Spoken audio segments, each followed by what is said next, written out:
Richards Bay yabo emva kwalolo xolo luse Richards Bay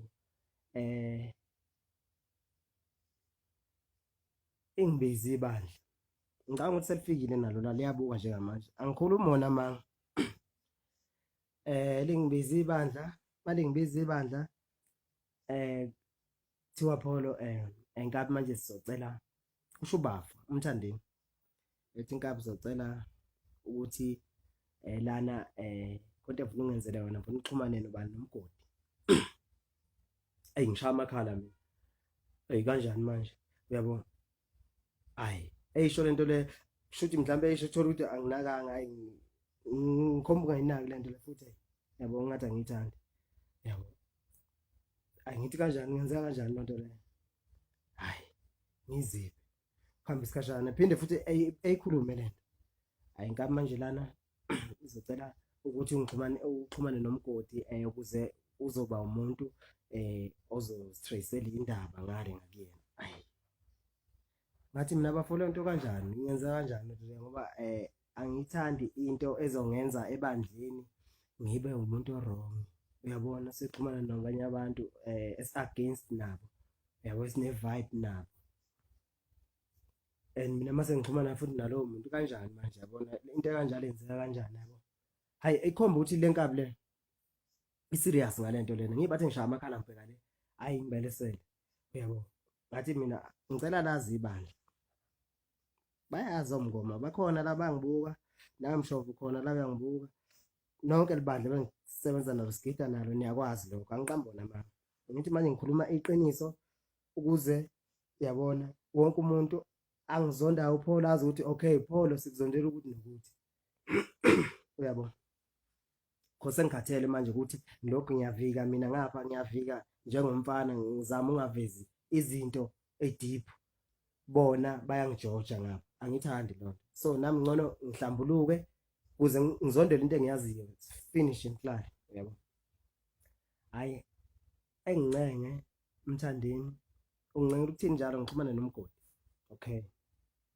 hayi ngicela ngithi mina angicela lazi bandla ukuthi hayi ibandla nkaba kumele lazi ngathi no akumele lingazi bandla ibandla kumele lazi phela ngoba angifuni mina senze into kusasa bese kuthiwa ngiyixoki yabo angazi ke ngiyayibuza namanje ngiyiphendula ukuthi kungenzeka mhlambe kwakuwamaplani ukuthi silwa namaphuzu okuyothi mhlase kuthiwa mhlambe siyagejana naye uPholo simhubhe ngawo sithi beyixoki kanje angazi ngiyayibuza and ngiyayiphendula namanje yonke lonto lokuthi kungenzeka lonto yenzelwa phezulu kwalawo maphuzu uyabo I'm not sure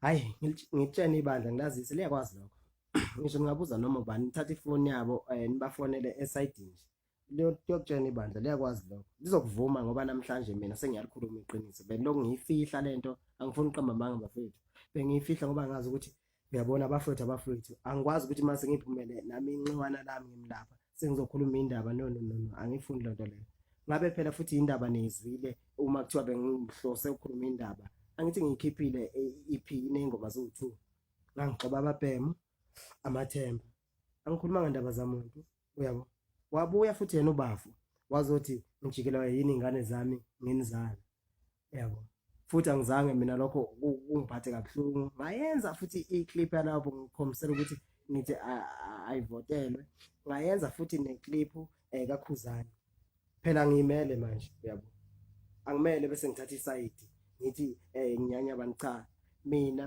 isupport ngifuna kuwo wonke umuntu othanda uPholo yabo angangeke ngithi ngizothi angiyenze kabani angithi bafaka ubabili kanje laba bantu why ke manje ngikhetha angakhethi umaskandi umabili lofanele siumele iqiniso yasinimele ngoba linjalo ngimele ngiseceleni manje mase ngenza iside lelodwa kanjani ngoba la bantu bafaka ubabili angibenze ubabili futhi yabo ngangikhombisa ukuthi anginankinga mina noba ngoba ingoma yakhe ngiyayizwa ukuthi yayithini ithi ngijikelwa yini ingane zami nginizala yabo as manje thina abantu abarong yabo ngoba ke kodwa vele abantu iside lambe bengalazi it's fine anginankinga lapho ngiyabathethelela futhi nalapho yabo ababelokhu beqhubeka bethi Pholo uyixoxa kanjani anginankinga ngiyabathethelela ngoba iside lambe bengalazi yabo Okay, sengifike eqathathayi ke manje. Okay, ephinde ubafo ikhulume lento le. Hayi ndoda kuzomela impela kuxhunywane uxhumane nomgodi. Okay, ngiyayibuza nje kwenzakalani ngempela, why engibelesela ngalento le umthandeni? Ayikuthe ngelinye ilanga kwakuyiMonday ngisemsebenzini ngizwe ngefoni okay, ngithi bangike answer yena ubaba. Okay, hayi sure Nkabi izofona ke lo Nkabi sengiyinika inamba yakho uba Khuzani uzokuthinta. Ngiyibuza ukuthi angabe kwenze njani ngempela ngoba manje yabo angikutholi umqondo ngempela deep down ukuthi yini lena ubafo ayiplana kangaka ngoba elokhu ethi angixhumane noKhuzani nje uyabo. Hayi thenga nakile nangempela ngayithola futhi iWhatsApp eqhamuka kuKhuzani yasheka kunjani saphelayo kwabe lokho nje futhi akubanga into ethusayo mhlawumbe ukuthi mhlawumbe uzozanani nami ngilinde ukuthi lensizwa lengabe izozanani kimi uyabo ngoba phela ubafo ngapha uyayihlohla uthi angixhumane nawe uyabo.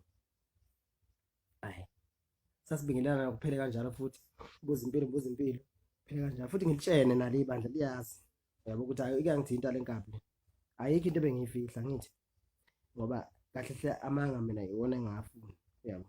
Bengitshena nje ibandla liyakwazi kahle konke lokho. Ngisho ngalibuza ke emakhoneni uyokutshela. Ngicela ukubuza ke la wena olalelela uwena wawungenze njani umphathi wakhe emsebenzini la usebenza khona ethi thatha lesi sitini usibeke lapha awunganqaba. Ngiunderstand mhlawumbe ukuthi usakhathele ngoba nami ngasho ngathi ngasha amakhala ngabheka lena la ngabona iyangibelesela kodwa ngigcina ngivumile. Engicabanga ukuthi nawe wangagcina uvumile kusemsebenzini yasebenza umphathi wakho uthi thatha isitini usibeke lapha kumele ugcine usithathile uyabo because uyamhlonipha induna yakho. Ngakwenza ke nami bafethi lokho ngiyaxolisa namhlanje ngivumele obala yabona ngoba lento bengilokhu ngiyivika yabo. Ngiphumele obala bafethu ngakwenza lokho ngoba kwakuthiwa angikwenza. Inhloso yayo ngangazi ukuthi kushuthi yiyo le namhlanje ngoba lento isiyindaba kanje kushuthi kwakuyilona inhloso le uyabo. Ngakwenza bafethu ngiyavuma ngaxhumana noKhuzani. Kwakusho umthandeni ethi angixhumane noKhuzani uyabo. Lokho ke kufanele ngikuvume namhlanje ngoba ngithi ngivuma izono nje ngoba kulokhu kudunyiswa indaba ukuthi wena uxhumana noKhuzani kanjani abawazi umsusa wakho na yini. Ngicela nibuze umthandeni ke bafethu ukuthi wayesho la wayekususelaphi nje kana wena emethi angixhumane noKhuzani kwakwenze njani. Ngicela nikubuze kuyena lokho ukuthi kwakwenze njani ke wena bafethu ukuthi UPOLO akaxhumane nomthandeni. Mhlambe uyena kaniphendula kangcono ngoba namanje mina anginayisho ukuthi kwakwenzakalana ngazi yabo kodwa kwathiwa angixhumane naye. Angiqambona manje ngiyazi ukuthi angibona njengamanje ungilalele ngikhuluma nami iqiniso njengoba njengomuntu efe ngiyahlambuluka namhlanje ningixolele. Bengizama ukuhlonipha isithunzi sabalandeli ukuthi bona babhizi ngale bayafighter abazi ukuthi akwenzakalani. Ngizama ukuhlonipha isithunzi sakhe ubafo ukuthi abalandeli bakhe bengambuki njengomuntu wrong uyabo. Through ukuthini ngoba uyena athi angenzi ukuthi yabo. Bengifihla lonto all along yabo. Manje namhlanje kuyangiphoqa ukuthi ngiyiveze ngoba bayaqhubeka bayiveza bangikhuluma into wrong yabo. Ngithulile mina ngaleso sikhathi yabo. Ilapho nje bafethu indaba angizikwanda kakhulu. Ngiyabonga isikhathi senu okuningi sengilalela nami eledini.